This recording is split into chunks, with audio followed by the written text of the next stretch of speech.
नमस्कार खुलुमबाय मैं हूँ आप लोग का दोस्त जेम्स मुसाहारी आरो आंनि उन्दै उन्दै फंबाय बिनानावमोन आरो आंनि लोगो नोंथांमोन आंनि गोसो गोरबोनिफ्राय जय हिन्द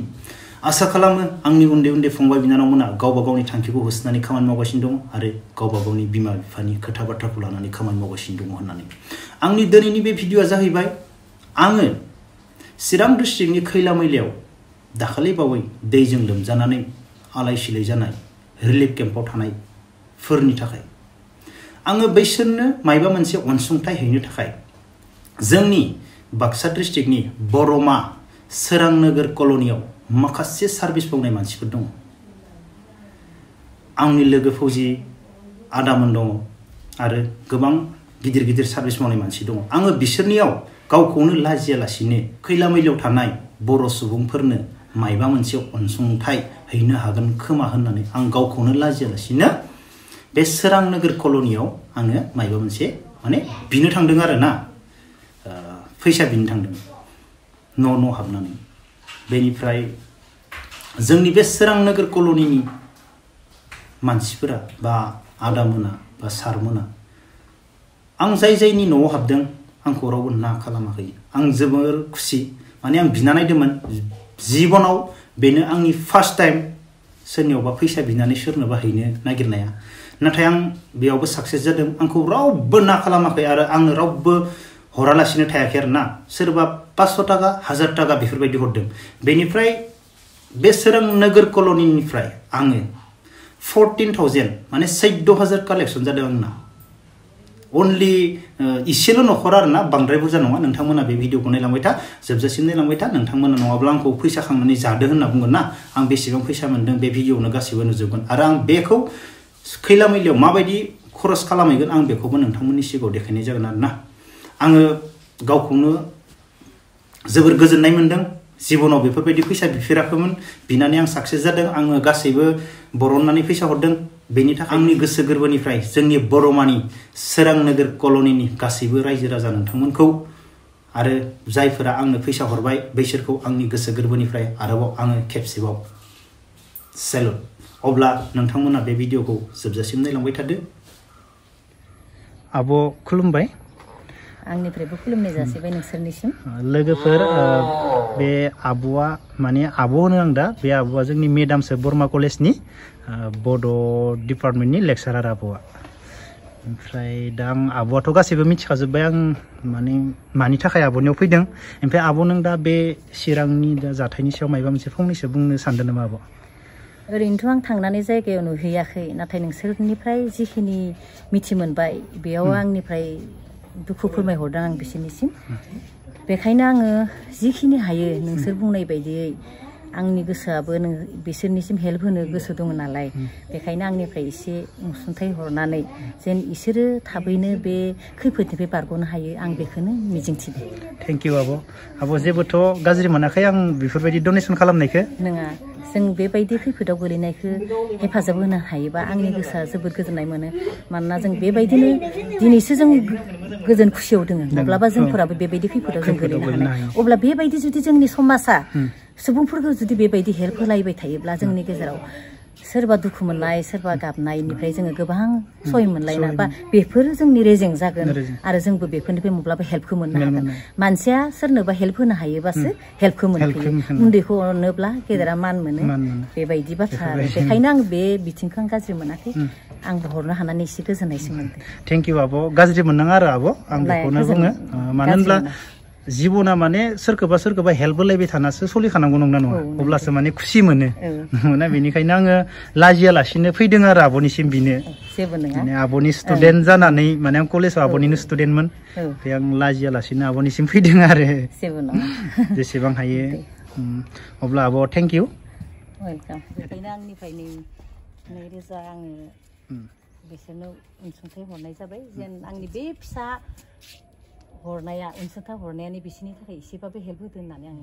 साननानै हरनाय जाबाय थेंक इउ आब' थेंक इउ आब' आदा आरो बाजै आंनि गोसो गोरबोनिफ्राय खुलुमबाय आदा माने आङो आरो ना खैला मैलानि थाखाय माने दा जों लकेल दा जोंनि बाक्सानिफ्राय माने बरमानिफ्राय रावबोथ' जेबो हैनाय जायाखै जोबोद दुखुनांथाव जाथाय जाना दङ आदाया मायबा बुंनो सानदों नामा इखो एसे आं खोनादो माने दैबाना बै निउस बा माबायाव ससियेल मिडियाफोराव एसे खोनाबाय थादो जोंनि बर' जाथिनिनो बहुत माने हा हु माने दैबानाजों बै भुटाननि दैबानाजों भुटाननि दैबाना फैनायनि थाखाय थारमाने दै हगार हरनायनि जाहोनाव थारमाने अनेक माने बर' न'खरफोरा माने सिलिंखार जानायखौ खोनानो मोनदों आरो बेखौ खोनाना आं गोसोआव थारमाने दुखु माने फोरमायहरनाय जायो बिथांमोननिसिम जिहेतुके आंबो सासे माने अफिसाव खामानि मावनाय मानसि बिदिहाय थांनाय माबानायबो एसे उसुबिदा जायखिजाया दिनै माने फंबाया फैनानै एसे बुंफैनायखाय एसे मोजां मोनदों जोङो थेंक इउ दा बेवहाय नोंसोरो मा उद्देश्य लानानै दा मायबा थांगोन नामा आदा आं माने बेयाव मोनसे प्रग्राम खालामनायदो आरो बिसोरनि थाखाय बेयाव 500 जन मानसि दङ होननाय खोनादों आङो 500 जन दङ आरो बेहाय बेयाव मा हायो ओमफ्राय दा आदामोननाव माबा मोनसे बिनो फैदो आरो आदामोनना अननानै माने जोंनि बाक्सानिफ्राय माने जा माबा मोनसे अनसुंथाइ हरो नामा आंनिफ्राय जेबो दाबि गैया आदानि गोसो आरो धन्यबाद माने बिदि गावनि समायखौ एसे नस्थ' खालामनानैबाबो नुजाथिफैनायनि थाखाय दा आङो आंनि फालनिफ्राय 3,000 जागोन आदा थेंक इउ लांनानै नोंसोरो बोरै सालायनो हायो दे थेंक इउ बेखिनियानो उनावहाय माबाफोर सुजुग सुबिदा मोनोबा मालाबा आरो फैबावदो बिदिनो जागोन आदा सहयोग थागोन आंनिफ्राय थेंक इउ आदा थेंक इउ खुलुमबाय आदा दानि आं आदा दे आदा नोंनि नामखौ खोन्थाना होदो मनज मुसाहारि आदाया जोंहा इण्डियान आर्मि खै बोसोर जाखो आदा 18 बोसोर जाबाय माने गथ' फिसा आंनिसायसो गथ' नै जा बाजैया ओमफ्राय दा आङो खैला मैलानि थाखाय आदा माबा मोनसे आदायाथ' मिथिखादों नङा होमबा जास्ट आङो जोंनि बाक्सानिफ्राय जोंनि आर्मिनियाव आरो जों 10 जनसो लोगो दङ जों जा हायो बेखौनो नाजादों आरो ना बे आदाया माबा बुंनो सानो आं बुंथ'ला दे जेबो बुंनो नोंनि साननायानो आंनि साननाया एखे ना जोंनि साननाया समान होनबा बाजै नोंसोरो माने अननानै जि हरो आं बेखौनो लागोन 10 थाखा हरो 20 थाखा हरो फंबाय बेसेबां 2000 खोन्थिना होदो फैसाखौ नङाबा आंखौ मानसिफ्रा सानलायगोन फैसा लांना जादो दे 2000 सानना हो बेयावनो बेखौ आं उनाव केस मेम'बो देखायनांगोन पाब्लिकनो सहस नङा ना अब्ला आदा मा होनबावनो नों केमेराखौ हमदो खेबसे आं आदाजों एसे हाक खालामसै नोंखौलाय मा खालामनो जेबो नङा साथामबो खेबसे लादो जोंखौ आब' दिपालि खुलुमबाय आब' गुमै खुलुमबाय ओमफ्राय जोंहा गुमैया रेलवेआव साख्रि मावो जोंनिसो लकेल बायदि खैला मैलाया बङाइगावसो थायोमोन आं निउ बङाइगाव अफिसार्स कलेजनि सिगां बेयावसो बरनाव थाफैबाय दा बरमाव न' स' लुबाय आंबो गोदो बेफोरबायदि जायगायावनो मेथाइ सेथाइ खनदोंमोन ना बिरांगाव बा बेफोरो खैला मैला रिफाइनारि बेफोरबायदि कारिगावफोराव आरो आंबो दिपालि सरगियारि होननानै आंखौ बयबो मिथिगौ अब्ला आब'खौ इउटुबाव नुनानै आंनाव गोबां कमेन्ट फैगोन बा आब'खौ जों नुबाय होननानै आदा नोंसोरखौ आरो ना 100% आंनाव कमेन्ट फैगोन जोंनि दा बर'फोरानो आलाय सिलाय जाना दोङोब्ला जायखिजाया जोंनि हारिनि मोजांनि थाखायनो आङो 1000खौ दान खालामना हरबाय दिनै 1000 आब'आ जोंहा दिपालि आब' आरो गुमिया मा होदो 1000 होदो दे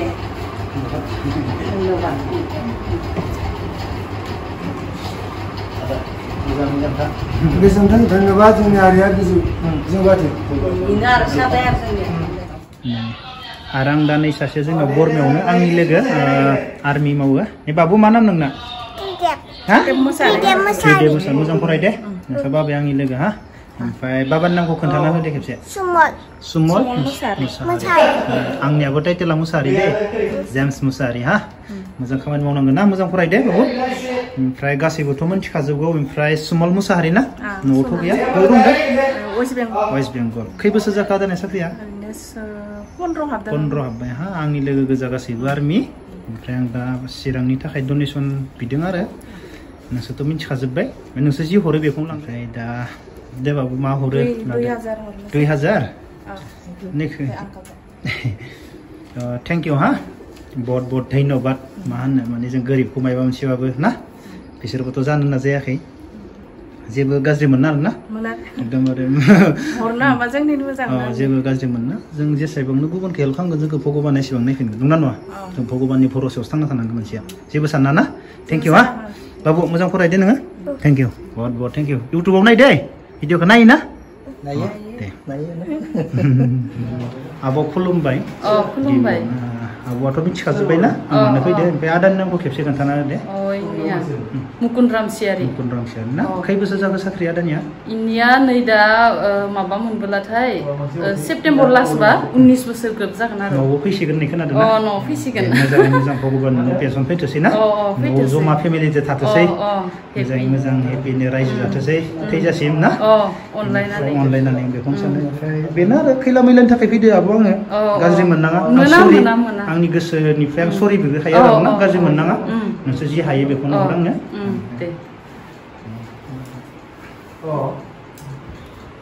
थेंक इउ दे आब' गाज्रि मोना दे थेंक इउ खुलुमबाय आब' दे खुलुमबाय आदा खुलुमबाय हा फार्स्टआव नमस्कार आदा आदा गाज्रि मोननाङा ना दे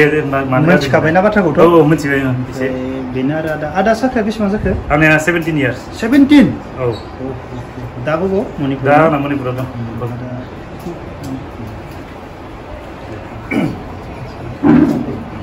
1000 ना थेंक इउ दे बहुत धन्यबाद आदा गाज्रि मोनना सरि मोजांसो हेल्प होनो हानायाथ' गासैखौबो हेल्प होनो हानाया मोजां जोंनि थेंक इउ आदा बाजै मिनिनाङा मा लाजिदो नामा दे माबा दे आदानि नामखौ खोन्थालाय खेबसे दिपेन नार्जारि आर्मियाव ना आर्मियाव खै बोसोर जाखो ओरैनो दा 19 बोसोर जाबाय